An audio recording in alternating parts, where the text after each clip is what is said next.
Eu estou para ajudar a sociedade, doutor Nelson. E eu sou contribuinte dessa cidade.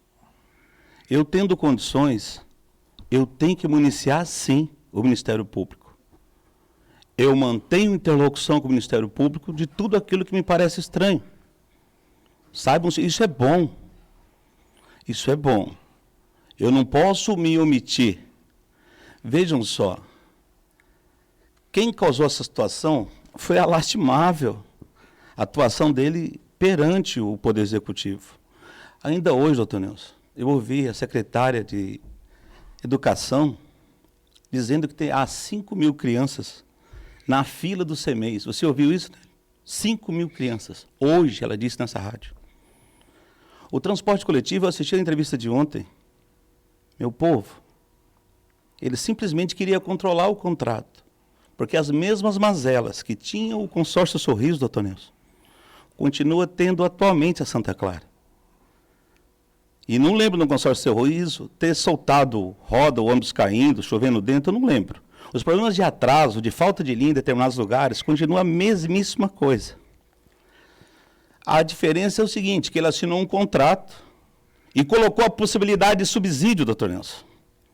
E o senhor já parou para pensar a rapidez com que ele remaneja grana de um lado para o outro quando é necessário para o transporte? O senhor não vê isso em nenhuma outra área, doutor Nelson. Tanta agilidade, o senhor simplesmente não vê. É um consórcio, é um contrato que atualmente está comendo próximo a 1,5 milhão de reais por mês dos cofres do município e que, tal como eu falei nessa rádio aqui, ontem o Zé Elias falou novamente, não há um controle dos quilômetros rodados pelos ônibus. E já deu tempo de implantar o chip que quisesse, doutor. O GPS que quisesse. Não há um controle. O controle da quilometragem é feito pela própria empresa. Isso ainda vai dar pano para a manga, doutor Nelson. Basta uma das partes ficar descontente mais adiante. Escutem e anotem o que eu estou falando. O que mudou, Nélio? A possibilidade de você saber quando você passar aqui a 2 minutos? Só isso que eu vi um incremento. Continua em lugares desabastecidos, pessoas que trabalham na rodovia das Cataratas sem possibilidade de trabalhar os domingos, e os hotéis funcionam aos domingos, os atrativos funcionam aos domingos, e toda hora chovendo reclamação no meu WhatsApp. A saúde, doutor Nelson, eu vim hoje de manhã, eu passei na prefeitura, fui lá no Porto Meira. As cirurgias eletivas saíram lá do poliambulatório. Ficou lá um mini UBS. Eu pergunto, doutor, o senhor sabe afirmar, põe no papel quanto é a despesa da Fundação de Saúde de Foz do Iguaçu? Eu sei que ele andou nesse microfone me desdizendo. Mas a verdade é que o escolhido por ele lá atrás, doutor Amon, isso já faz mais de 6 meses, disse, naquela época, Dante, que tínhamos 140 milhões de reais em dívidas, sem contar as ações trabalhistas. Como é que regrediu para 50, doutor? Se não há nenhum plano de pagamento daquela dívida existente? O pior é isso, doutor. Um dia eu ouvi o senhor chamar a atenção.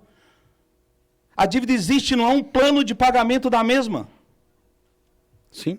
O que a gente pensa?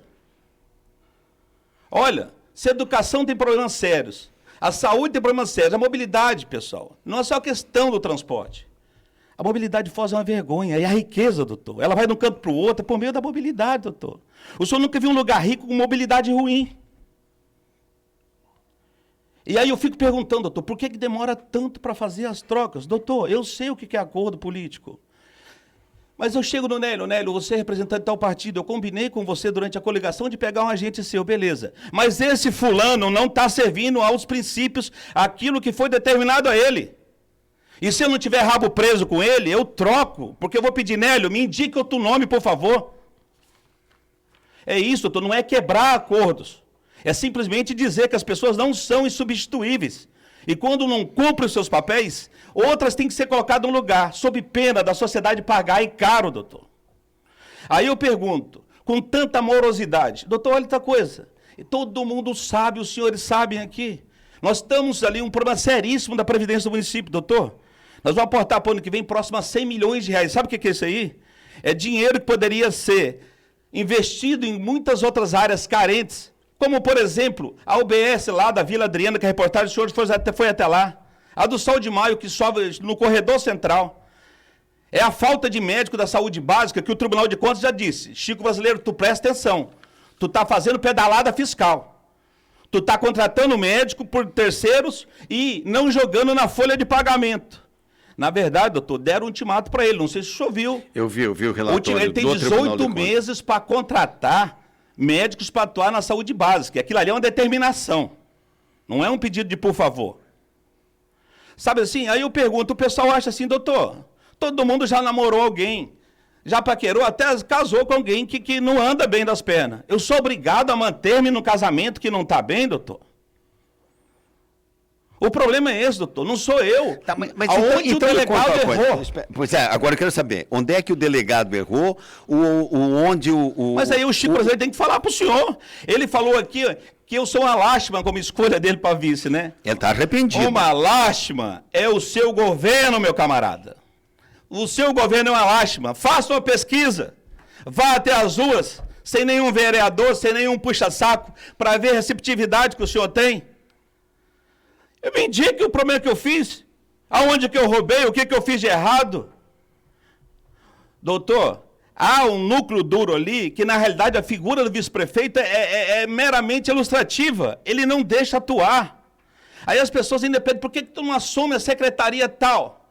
Nélio, se eu assumir uma secretaria tal, ele simplesmente vai esvaziá-la de uma tal forma que vai ficar eu lá dentro. Pois é, mas peraí, doutor Francisco, quando o senhor estava aqui sentado, sendo entrevistado por mim e pelos colegas aqui como candidato a vice-prefeito, o senhor disse o seguinte, eu vou para a prefeitura e aí depois ratificado, ou antes ou depois, o fato é que foi ratificado, confirmado pelo prefeito Chico Brasileiro, eu vou utilizar a minha experiência de delegado, o meu conhecimento na área de segurança, né? E vou me colocar para que a gente baixe os índices de criminalidade, que, enfim, lutar pela segurança e o trabalho que eu fiz em São Miguel, que pode ser repetido aqui, tudo isso.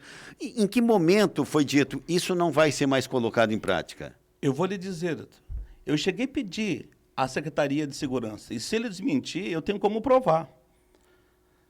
Mas o que acontece, doutor? Eu não sou daqueles que entram num lugar para a coisa ficar igual. Eu tenho que fazer algo diferente. Foi assim que eu fui ensinado. Eu pedi para ele, Chico, há como a gente mexer efetivamente no plano de carreira da Guarda Municipal? Há como a gente fazer um concurso? Porque está todo mundo envelhecendo. Nós estamos perdendo ano a ano. Está sem condições de fazer o mínimo necessário que a Guarda um dia já fez? Ele falou, não, a prioridade dele não é a Guarda, doutor. A grande verdade é que, se fosse a Guarda, quando um alto representante do governo aqui esteve e que criou uma polêmica danada a falar que a Guarda podia ser extinta, eu fosse prefeito, até em respeito a uma corporação importantíssima como aquela, eu tinha exonerado a pessoa logo no dia seguinte, explicado para ela que entre as pessoas e instituições, eu prefiro as instituições. E assim não fez, doutor. Não é a prioridade dele a segurança pública. Aquilo tudo que eu fui iludido a acreditar que eu teria espaço, daí efetivamente eu não tive, pessoal. E depois, quando eu vi que não dava, eu pedi, deixa eu ir para a assistência social. Ele não fala isso aí. Pergunta um dia para ele. Ele pediu a pasta da assistência social? Pediu também, quando via, de forma, sabe? De forma complementar. Ele falou, não pode também, Francisco. Mas por que não pode, Chico? Porque exige um cabedal de conhecimento. Eu falei, Chico, escute só. Eu vou ter o corpo técnico comigo. Você vai pôr eu à frente. Eu quero ser... Não, mas veja bem... Depois eu descobri que ele não pode mudar na secretaria. Que a secretaria, quem tem poder total sobre ela, é a primeira-dama. Então, assim, doutor Enzo, são umas situações que eu cansei de ficar vendo a coisa não andar conforme deveria. E eu leio, pessoal. Eu assisto o noticiário. Eu sou uma pessoa razoavelmente bem informada. Eu não sou obrigado a compactuar com algo que eu acho suspeito. Agora, por que você não renuncia? Porque é tudo que ele quer. Se eu sair da linha de sucessão, fica o Ney Patrício, que nunca falou um A sobre o prefeito. Nunca. Na realidade, no fundo, eu acho que ele vai apoiar o Ney para a sucessão dele. E eu não vou. Aquilo que me colocou ali foi o povo. E eu disse, olhando para o povo, só vocês podem me tirar. Doutor Francisco, antes do intervalo comercial, uma coisa ficou, pelo menos nós aqui enquanto repórter, e eu enquanto repórter, é o seguinte, chegou o dia em que nós haveríamos de escolher as pré-candidaturas ou as candidaturas a deputado estadual. O senhor, de certa forma, nunca, ao tempo da sua candidatura como vice-prefeito, disse: eu quero ser candidato a deputado. Mas tão logo passou esse momento, o senhor já começou mais ou menos a dizer o seguinte: olha, eu gostaria de disputar, acho que tenho condições. Veio correligionários seus de alto coturno, doutor Francischini, aqui no estúdio da Rádio Cultura, inclusive fez lançamento à sua candidatura a deputado, num primeiro momento, não sei se federal ou estadual, mas enfim, lançando o senhor a candidato. E aí, daqui a pouco, confirma-se a candidatura de Rosa. Não está aí o rompimento político de vocês? Não. Doutor, deixa eu lhe falar uma coisa. A minha candidatura, eu achei muito legal até a gente lembrar. Teve uma entrevista aqui que eu achei didática, de uma correção absurda, que foi a do Joel de Lima, doutor. Acho que foi logo na semana seguinte à eleição. Se eu pudesse, eu assinava embaixo de tudo que ele disse, doutor. Eu fui, fiz um contato com o partido me prometeu determinadas situações e simplesmente não cumpriu, doutor. E corrida eleitoral dessas de um calibre maior, doutor, sem dinheiro não adianta. É como nós dois fazemos uma disputa, quem chega primeiro a Santa Terezinha, e o senhor vai a pé e eu vou de moto. A chance do senhor ganhar de mim é muito remota. Só se eu cair um tombo Sim. e for levado pelo SAMU, pelo CIAT. Mas caso contrário, eu vou chegar primeiro e é mais ou menos por aí. Eu não vou repetir detalhes aqui, mas eu levei a minha esposa para ouvir a promessa lá em Curitiba, a promessa é essa que não foi cumprida. Então é o seguinte, doutor, eu achei que eu tinha condições de competir em igualdade de condições, mas chega lá, não adianta você ser conhecido, Nélio.